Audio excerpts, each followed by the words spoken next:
Qué alegría, qué bendición estar junto a ustedes. Que Dios, el Dios del cielo, les acompañe poderosamente. Aquí estamos en la lección número 6, Lecciones de Esperanza.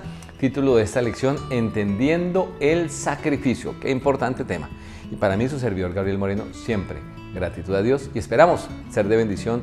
No olviden también ustedes compartir este contenido y suscribirse a nuestro canal para que no se pierdan ninguno de los lindos contenidos que tenemos.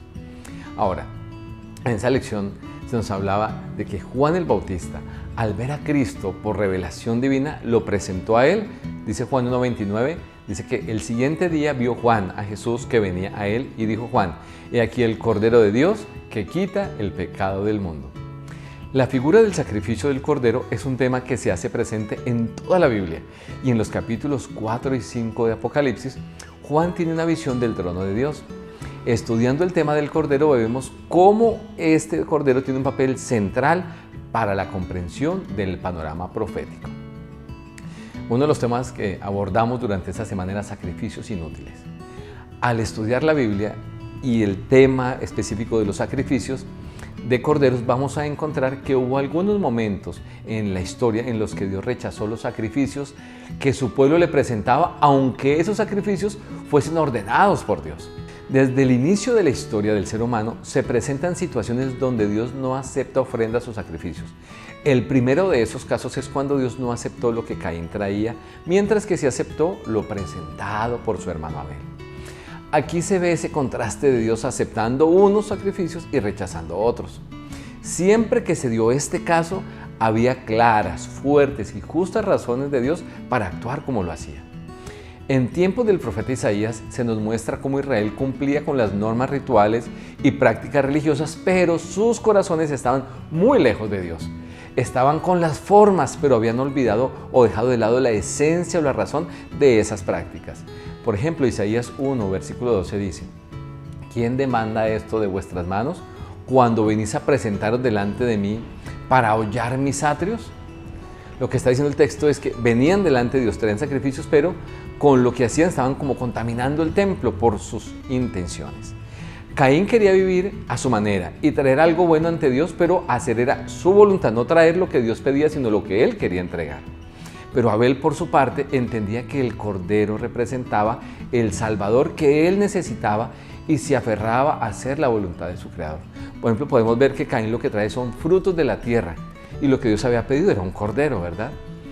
Más que las cosas que hagamos es la actitud y el espíritu que mueve nuestras vidas lo que va a agradar a Dios y lo que va a hacer que nuestras ofrendas y sacrificios sean agradables delante de Él. En Salmo 51:17 David dice: los sacrificios de Dios son el espíritu quebrantado, al corazón contrito y humillado no los vas a despreciar tú, oh Dios. Así que, mis apreciados, cuando vayamos a Dios, busquemos que vayamos con lo que Él nos está pidiendo. Veamos el siguiente tema de la semana, que era sangre de toros y machos cabríos. Muchas personas han hecho críticas al tema de los sacrificios en la Biblia, pues manifestando su descontento porque a ellos les parece muy cruel e injusto. Pero saben, mis queridos, es precisamente eso lo que Dios estaba buscando que entendiéramos al llevarnos o al llevar al ser humano a esos sacrificios o presentar esos corderos. Los sacrificios eran una sombra, un modelo representativo de la muerte de Cristo, el Santo, el Creador, Dios mismo muriendo de forma injusta y cruel. La única forma que había era para rescatarnos era a través de eso, y a través de los sacrificios queríamos que entendiéramos lo difícil que es eso, lo complicado que es eso, y que entendiéramos la gran solución que Dios nos estaba dando para las terribles consecuencias del pecado.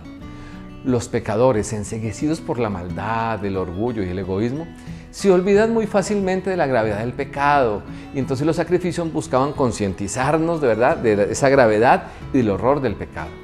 Los sacrificios también cumplen la función de mostrarnos la misericordia y benevolencia de Dios hacia nosotros. ¿Cómo? Ya que a pesar del alto precio del pecado, Dios fue quien pagó ese precio por nosotros.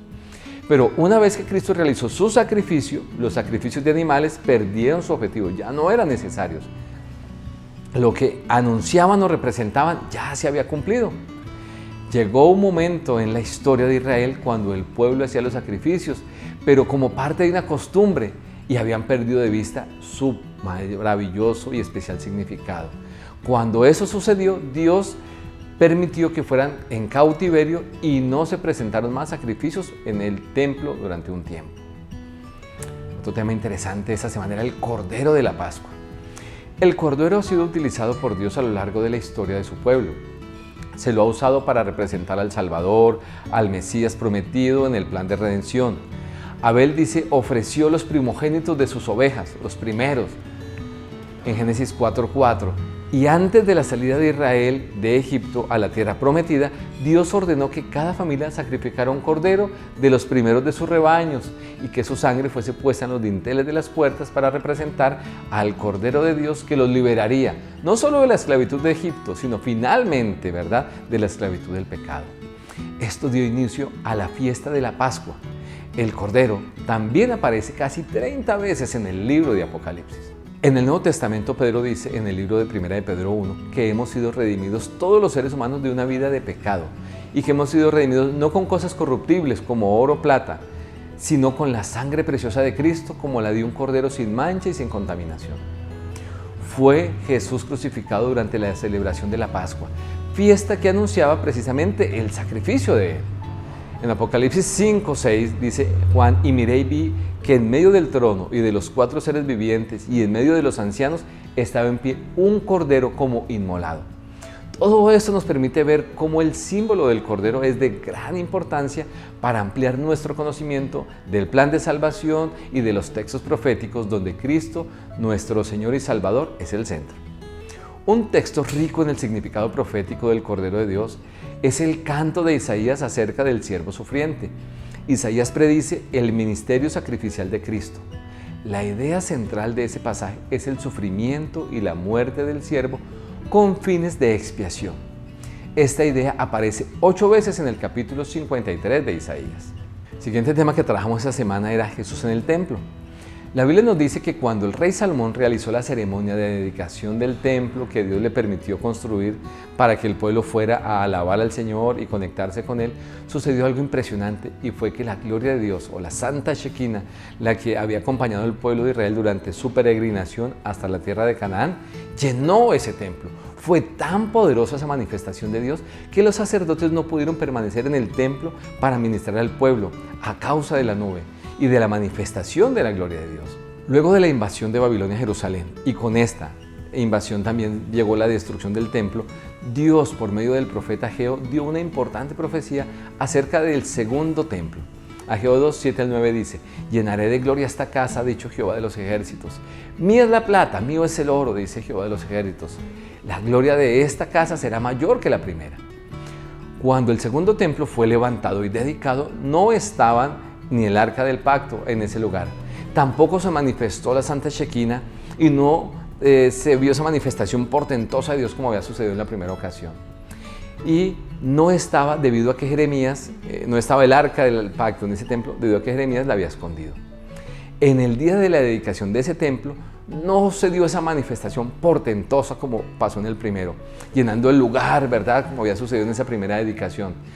Si pasó esto, entonces, ¿cómo podemos entender que se daría el cumplimiento de la promesa hecha por Dios al pueblo por medio de Ageo?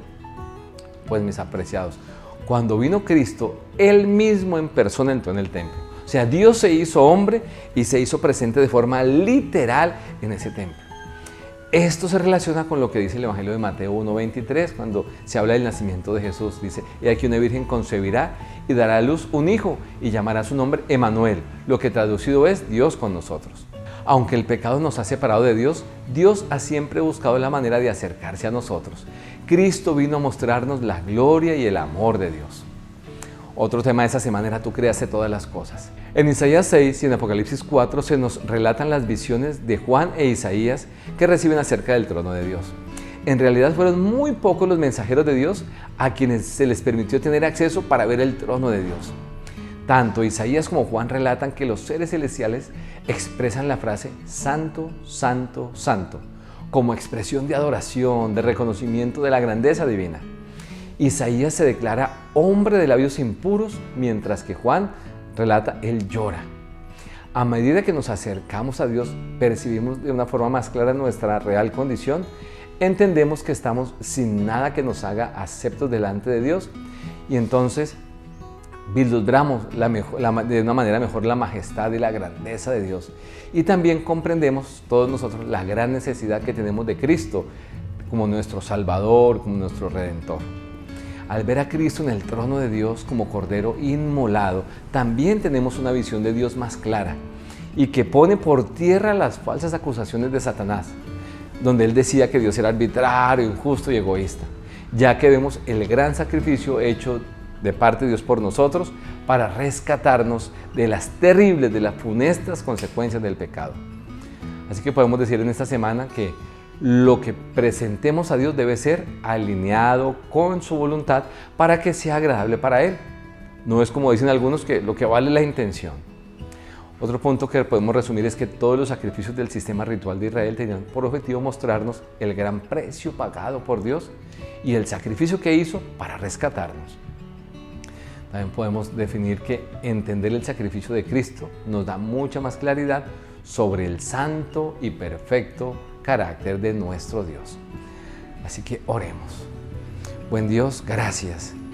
Gracias por mandar a Cristo, gracias por lo que el cielo ha hecho, por el alto precio que ha pagado para rescatarnos a nosotros, Señor.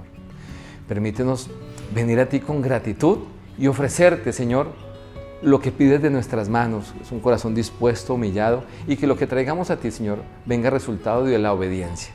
Que podamos aprender a caminar tan cerca de ti, que lo que hagamos sea de acuerdo a tu voluntad. Bendice amplia, maravillosa y poderosamente a cada persona que ve y escucha este contenido, pues lo pedimos en el nombre de Jesús. Amén. Un abrazo grande, Dios te bendiga y te esperamos en el próximo capítulo de Lecciones de Esperanza.